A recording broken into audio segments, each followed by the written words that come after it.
السلام عليكم ورحمة الله وبركاته، ازيكم عاملين ايه؟ يا رب تكونوا بخير. كل سنة وانتم طيبين بمناسبة شهر رمضان، يا ربنا يعيده عليكم بالخير واليمن والبركات. بمناسبة بقى شهر رمضان النهاردة هنعمل مع بعض البقلاوة من لفة الجلاش. حاجة كده ما شاء الله تحفة، ما شاء الله خطيرة في منتهى الجمال. سهلة بقى، ولا عجن ولا فرد ولا حاجة، بلفة جلاش وهتعمليها بالشكل الخطير ده. وكمان حشوة اقتصادية، وهنحط زيت مع سمنة عشان الموضوع ما يكونش مكلف.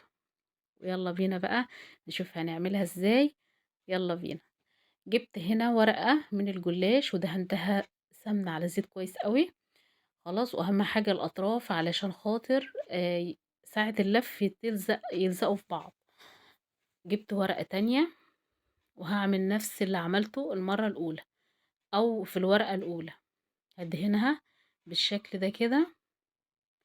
خلاص، وهاتني جزء من الورقة كده زي ما انتوا شايفين.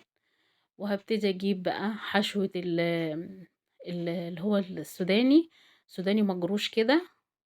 طبعا اي حشوة بقى تحبيها حطيها، بس يعني بلاش بقى في حشوات ممكن تتحرق زي الزبيب مثلا او كده، بلاش منه. فهو يستحسن سوداني او مكسرات تانية لو انت عايزة.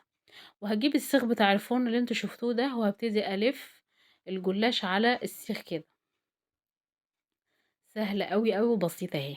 وهضغط كده بالشكل ده.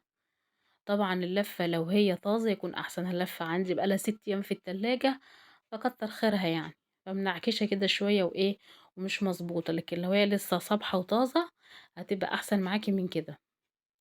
خلاص، عملناها بالشكل ده. هنا بقى انا هعمل ورقة، واللي يعجبكم اعملوه. ممكن تعمليها بورقتين او ورقة براحتك قوي، بس الفرق ان دي بتبقى رفيعة شوية ودي بتبقى مليانة شوية. بس الاتنين بجد في منتهى الجمال.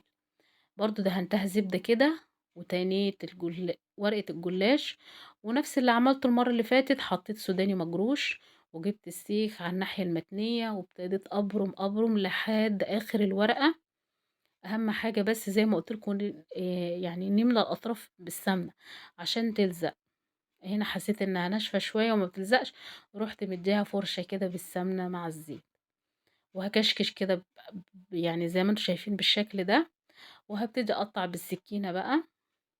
طبعا الزوائد اللي في الحروف دي نتخلص منها، مش هنرميها، يعني نشيلها عشان يبقوا شكلهم متساويين. اهو، دي واحدة تالتة. برضو هعمل هنا ورقتين، انا في الغالب عملت ورقتين. دهنتها زبدة بالشكل ده، زبدة ايه بس سمنة على زيت. وكمان رحت جايبة الورقة التانية وعملت ايه نفس الموضوع، سمنة على زيت. انا حاطة نص سمنة يا جماعة ونص زيت عشان الموضوع ما يبقاش مكلف. اهم حاجة ريحة السمنة بس تكون موجودة في الحشو، او تكون موجودة في صينية الجلاش اللي احنا بنعملها. وتانيت بالشكل ده. وهبتدي ارش رشة كده من السوداني. طبعا اي حشوة بقى زي ما قلت لكم، تنفذوها براحتكم على حسب امكانياتكم انتوا. على العموم السوداني بيبقى جميل برضه. خلاص، عملناه بالشكل ده كله وبرمناه، وهنبتدي ايه نضغطهم على بعض كده.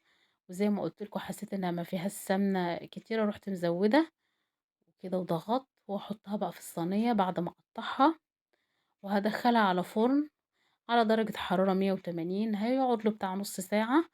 كل ما نحط الحلويات على درجة حرارة يعني واطية، ما تكونش عالية، بتاخد وقتها وبتتحمر من جوه ومن بره، بتبقى في منتهى الجمال ما شاء الله.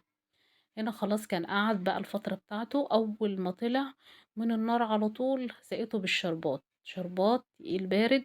كوبايتين من المية أو كوباية من المية، كوبايتين سكر، عصرة ليمونة أو ملح ليمون، رشة ملح ليمون بدل عصرة الليمونة. هسيبه يغلي شوية لحد ما يعمل فقاقيع، وانزل بالفانيليا واديله تقليبة وبس كده، واسيبه يبرد بقى واسقي بالحلويات بتاعتي. شايفين بقى؟ سهل جدا وبسيط. يا رب بقى الوصفة تكون عجبتكم. ما تنسوش تشتركوا في القناة وتعملوا لي اللايك، وتسيبوا لي تعليقاتكم الجميلة اللي دايما مفرحاني. وهنا بقى كنت خلاص جبت حبة من السوداني المجروش او المطحون، وابتديت ان انا احط على وش الجلاش بالشكل ده، او هنقول البقلاوة بقى. اهو، بيدي منظر. وطبعا طعمه حلو قوي مع الحشو، مع الجلاش نفسه، مع صينية الجلاش. ما دام السوداني بتاعك حلو خلاص إن شاء الله هيحلي صينية الجلاش أو هيحلي أي حلويات أنتِ تعمليه بيها. بس كده الفيديو بتاعنا خلص والوصفة خلصت، يا رب إن شاء الله الوصفة تكون عجبتكم، والسلام عليكم ورحمة الله وبركاته.